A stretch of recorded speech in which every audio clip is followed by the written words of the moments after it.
Hi, welcome back to my channel. My name is Chloe and I enjoy to sit down and just talk about books with you. Today, I'm giving you my beginner's guide to fantasy. Cue intro.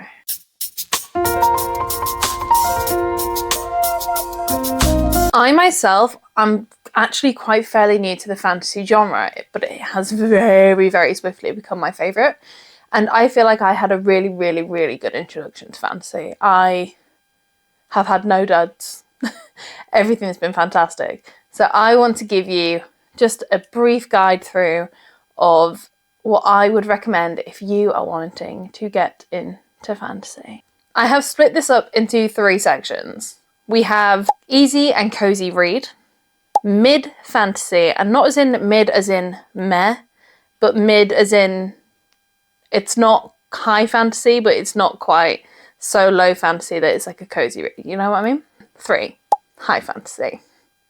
For each one, I will give you 3 books, an honourable mention, which will just be a quick, by the way, this one, and then 2 with a little bit more detail. Okay, so we are in section 1, easy and cozy reads. So firstly, my honourable mention for this category is Tempest of Emerald Dreams by Bill Wood. He is known as Bill Reads on like TikTok, things like that. He has recently been published, I say recently, it was like 2 years ago now, with the Let's Split Up series. I know the sequel came out last year and I think he's got a 3rd one coming out. He's getting a TV show, wildly successful. But this is a really, really quick, easy, again, that's the whole point of this section. Quick, easy fantasy. The character work is the main thing about this story, but it's so easy to follow. It's so easy to just fall into. I read it in a day. We're going to start off with The Baby Dragon Cafe. This is probably the epitome of cozy fantasy. So this book in general has a really easy vibe to follow. So we are following a main character who runs a cafe and she meets someone who has this baby dragon and he just cannot train this dragon. He has very little interest in training the dragon, to be perfectly honest. But she loves dragons, but there's the rule that you train your own dragons, you know, how to train your dragon. That vibe. She helps him train his baby dragon. And it's adorable. The entire story is just so sweet. You get to experience growing relationships throughout, the relationships with the dragons, the relationships between the 2. I can't remember either of those names, but it all feels like a natural flow. But these are still being released and all of them are just as cozy as The Baby Dragon Cafe. I've heard, I've not read. But overall, it's just a nice, cozy vibe. It won't do you any kind of harm. And then going on to my next recommendation, which is kind of in the same aspect, which is Legends and Lattes. So this is currently a trilogy. I don't know if we're carrying on from the 3rd book. So again, this is such an easy plot to follow because I won't lie, in Legends and Lattes, there isn't a whole lot of plot to follow. Not a whole lot happens, but you learn so much about the characters like Viv. And I think it's a really good introduction into reading fantastical characters. If you are so new to fantasy that you think reading about an orc or a gremlin, things like that, you think that's gonna be an adjustment for you, this series is an excellent place to start. All of the characters are fantastical in one way or another, so you get to really experience that and it's a good learning curve. I wrote as a note, it is basically like dipping your toe to check the temperature. That is exactly what this book is. You would learn pretty quickly if you are enjoying the fantastical worlds by reading the Legends and Lattes series. I've only read 2. I've read Legends and Lattes and Bookshops and Bone Dust. Bookshops and Bone Dust is so much better than Legends and Lattes, but you know, you need to read the first one to read the second one, blah, blah, blah.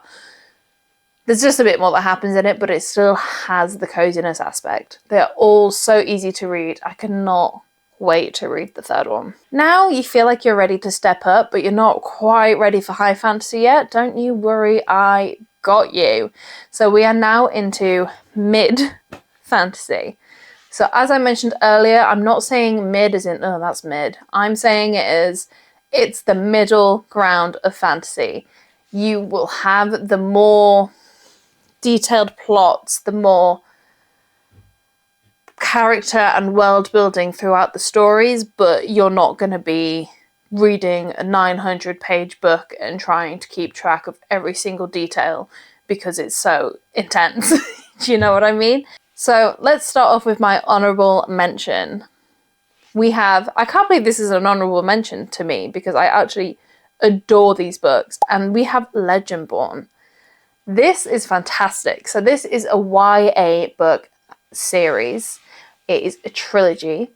Legendborn follows Bree as she tries to carry on with her life after her mother's unfortunate passing, and she finds herself at a college with a secret society. And it follows how do you word it? Is it Arthurian? Is that the word I'm looking for? Camelot. The Knights of the Round Table, Arthur, that vibe. And now I'm going to move into my more thought through recommendations. So we're going to start off with Daughter of the Moon Goddess. I love this series so much. If you followed me on TikTok last year, you would know this book became like my entire personality. I literally have a tattoo for this series. So I will always recommend this book to you. Always. The entire Celestial Kingdom series.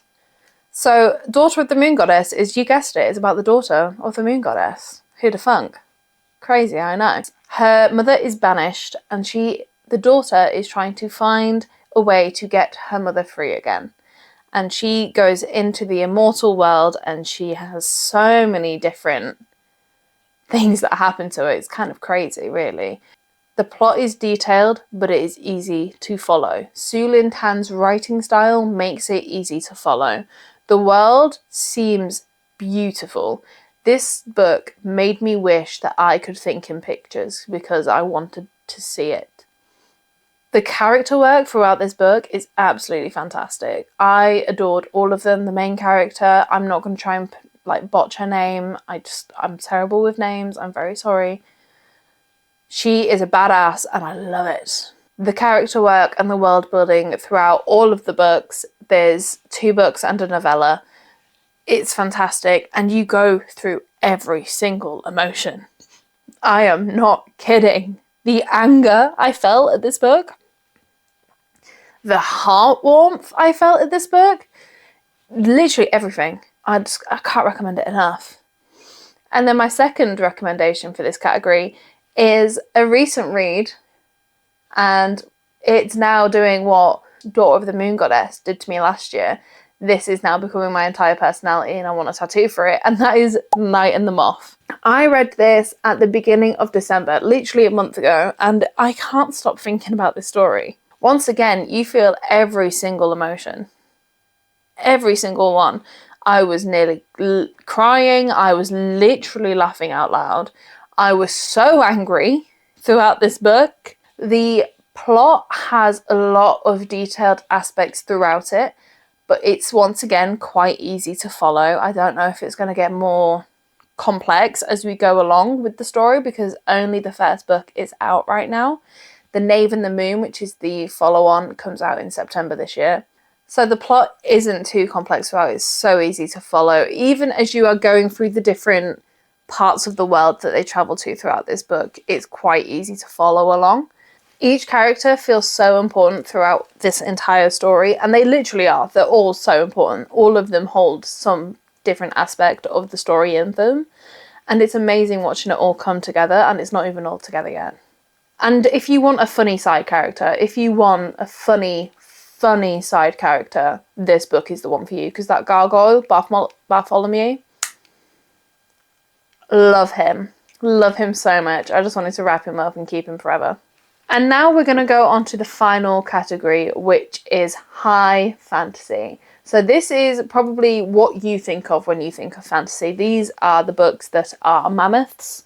These are the books that are usually like 9-book long series. These are the intense stories. I personally have not read loads of these yet. My collection is growing. My intimidation is growing along with it. But from what I have read, here are my recommendations. Honourable mention, I'm going to give to Malice. Malice is from the Faith and the Fallen series. It's the first book and it's a 4-book series. This is more on the Norse Viking-esque side of fantasy, which is something I have a huge interest in. So if you enjoy Vikings, things in that sort of area, this would be a good fantasy book for you to dive straight into. The writing style is brilliant. John Gwynne is excellent. He is a very, very popular author, and rightfully so. I did it during a 24-hour reading challenge, so I did it in like 2 sittings, but it is a bit of a chunkier book. My first detailed recommendation, Pro of the Orange Tree. We're diving straight into a 700 and something page book, and it only gets bigger, I think. It is a long book. It really is. I do believe it's going to be a trilogy.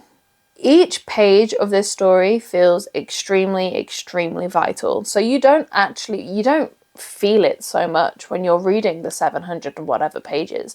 You don't feel like that's what you're reading. You just feel like you're in the world.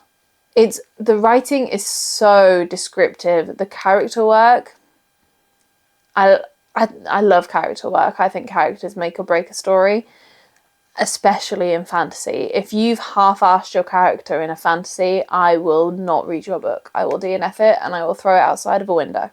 This is probably the most complex one that I've read. The world building is 100% the best I've ever read. The detail throughout it is absolutely phenomenal.